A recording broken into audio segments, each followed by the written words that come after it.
حالا پاشو بذاره رو سرش. وای داره میذاره رو اونه سرش. گیر افتادن نگاه کن. آفرین.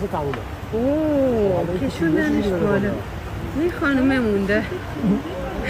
دختره چرا چجوری میاد بالا؟ این حالا با پسر بودنش دستشو گذاشت پاشو گذاشت روی مثلا قلاب این رفت بالا. این مگه میتونه بگیره؟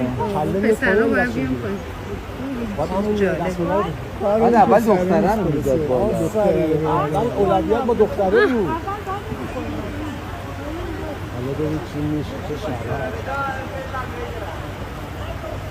فیلم بگیرم فیلم بگیرم فرار از زندان چیه برای این وای بگیرش. آفرین